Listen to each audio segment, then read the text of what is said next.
Maria, bilisan mo! Baka mahuli pa tayo ng tanod! Mami, wait lang!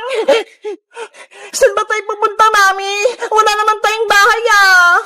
Babalik tayo sa bahay nila, Bebang. May gagawin ako sa kanya. Papalayasin natin siya.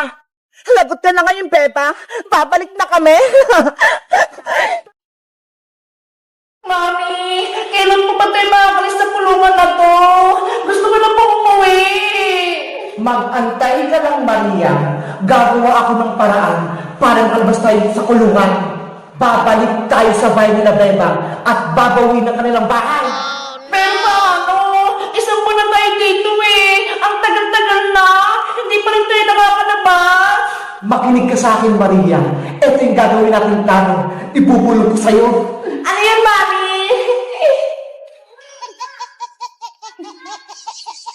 Naiintindihan mo ba, Maria?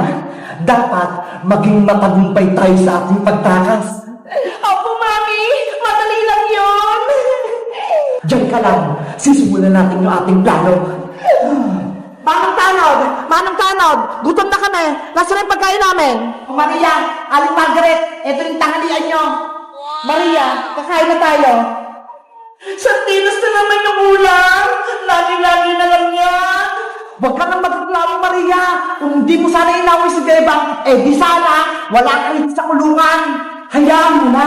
Sa susunod, hindi na tayo ulam natin. Mauna ka nang main.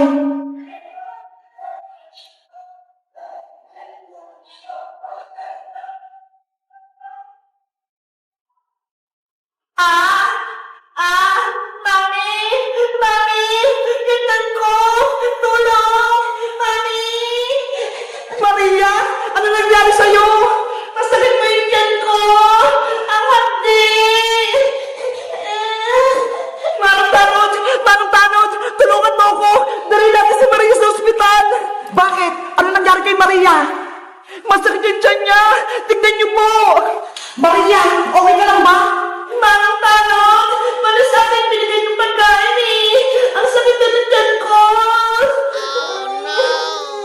Bilisan mo na, Manong Tanod! Tumawag ka na ng ambulansya! Bilis! Tinatakan tayo ako eh! O sige, wait lang! Huwag kayo naalis dito ha! Tatawag ako ng ambulansya! Maria, wala na si Manong Tanod! Tumakas na tayo! Gumana yung plano natin, Mami! Naniwala si Manang Tanong na masakit yung tiyan ko! Malaya na tayo sa wakas! Bilis! Maria, bilisan mo! A few moments later. Nasaan yung dalawa?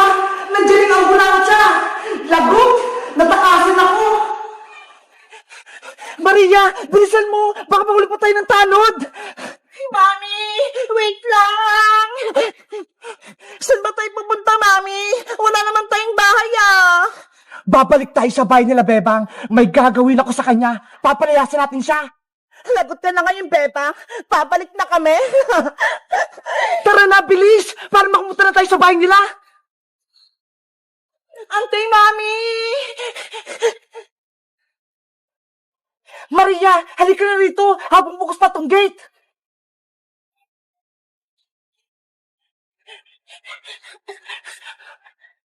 Meanwhile, Princess, tulungan mo akong magugas ng pinggan. Ang dami nating pinagkainan eh.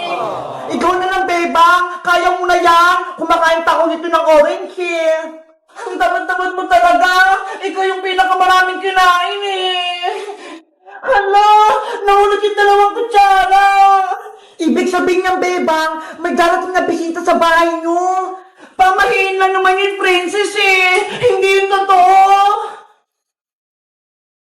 Ay, may tao sa labas. Sabi ko sa'yo, Bebang eh, may bisita ka. Sino kaya yun? Bebang! Sa wakas, nandito na kami sa labas ng bahay nila, Bebang.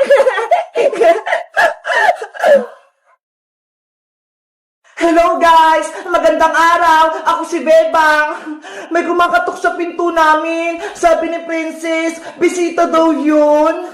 Sa tingin nyo, sining nasa labas? Bubuksan ko ba yung pintuan? Mag-comment lang kayo para sa part 2. Bye-bye! Ngeng! Ngeng! Ngeng! Ngeng! Yahoo! Lumilipad na kami! Ngeng! Ngeng! Ngeng! Big bird! Happy bird! Cutie bird! Kumapit kayong mabuti para hindi kayo mahulog! Hala! Sila Bebang! Naglalaro! Princess! Pumasok rito sa loob! Maglalaro tayo! Sige! Ano yung nilalaro niyo, Bebang? Kunyari, sumasakay kami sa helicopter, lumilipad kami sa langit. Ang galing! Anong tawag din sama kong umiikot? Ito yung tinatawag na paper pinwheel. Umiikot siya gamit tong electric fan. Tingnan mo ho! Ang galing! Wow! Gusto ko din yan, Bebang! Gawin mo ko niyan ng isa! Sige! Mabilis lang naman gumawa nito, Princess eh! Yay! Gagawa si Bebang ng ikot-ikot! Big bird, cutie bird, happy bird, dito lang muna kayo Gagawa lang ako ng paper pinwheel ni Princess! Ang cute-cute ng mga to! Princess, anong gusto mong kulay na ikot-ikot mo? Kulay blue o kulay red? Gusto ko yung kulay red, Bebang! Okay! Ganito lang yung gagawin, Princess. Una, gumawa ka ng square, pero dapat makapal na papel yung gagawin mo para umikot. Ganun ba? Tapos, tupin lang yung papel sa gitna, tulad nito.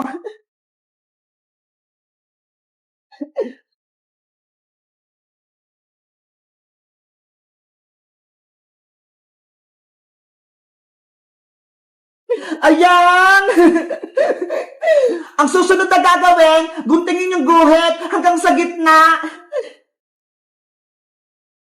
Mag-ingat ka sa paggamit ng gunting, Bebang para hindi ka masugat.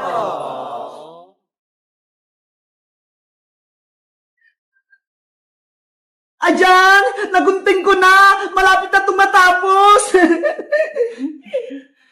Tutupin ko na lang to para makagawa ko ng LC.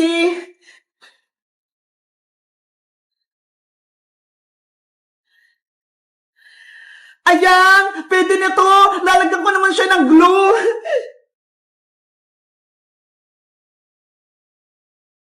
Yahoo!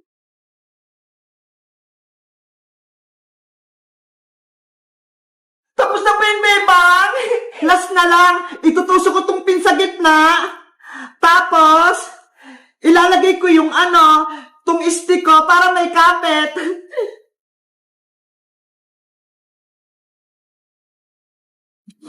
Ayan, Princess! Tapos na itong ikot-ikot mo!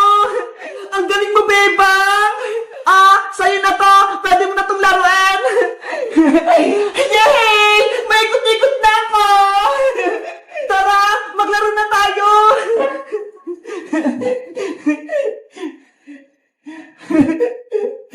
Hala! Ang galing! Ano ba yan? Hindi naman umikot yung sa akin! Bebang! Akin na lang muna yung electric fan mo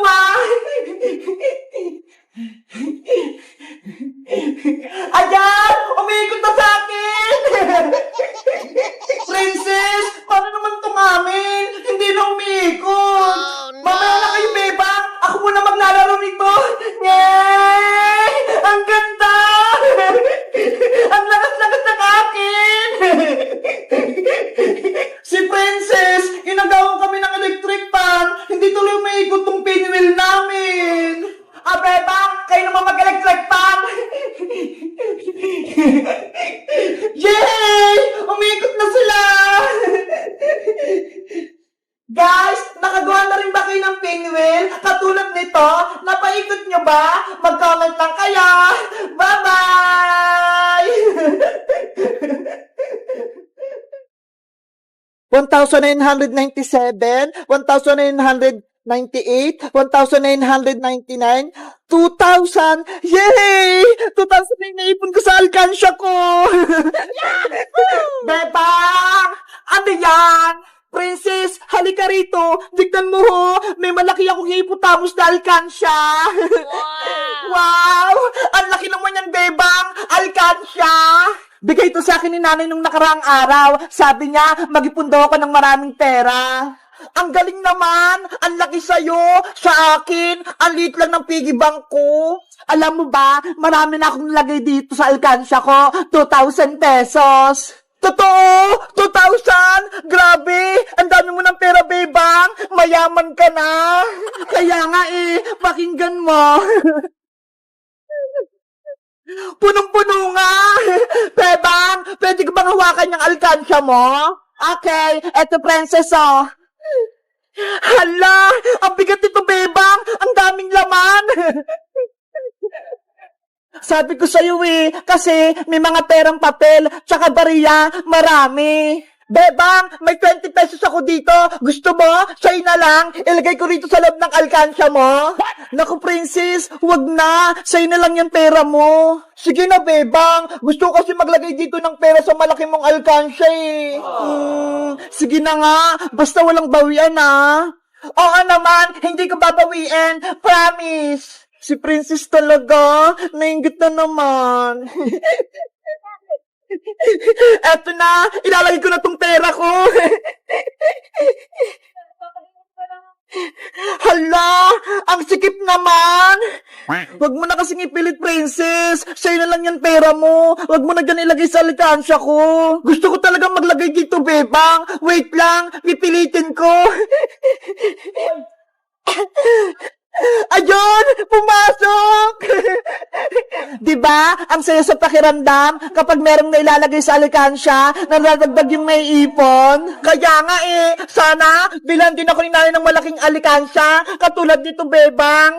Magpabili ka na kasi kay Aling Tiri para pares tayo. Sige, magpapabili ako kay nanay bukas. Gusto ko yung hippopotamus din.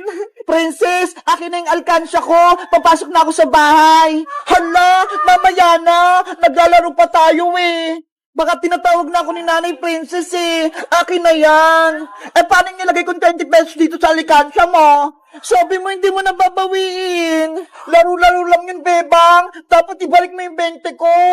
Wala akong pera dito, princess. Nilagay ko na dyan sa alkansya ko. Babawiin ko yung bebang. Pambili ko yun ng pagkain Kukunin ko to dito sa may loob. Hoy, princess, hindi pwede. May sira yung alkansya ko. Yung 20 ko kasi nasa loob. Ibalik mo yun. Princess, akin na yung hippopotamus ko. Ayoko, bebang. Ibalik mo muna yung 20 ko. Kung hindi, kukunin ko to. Hindi pwede, princess. Nandyan yung ipon ko. Iuwi ko na to. Bibiyakin ko tong alkansya mo. Kukunin ko yung 20 ko. Wag, princess. Masisira yan. Magagalit si nanay. Ibabalik ko rin sa ito, bebang, kapag nakuha ko yung 20 ko. Princess! Oh, no! Guys, ano kayang gagawin ko para makuha ko yung 20 dito sa loob ng alkansya ni Bebang? Kasi, pambili ko ng chichirya Mag-comment lang kayo. Bye-bye!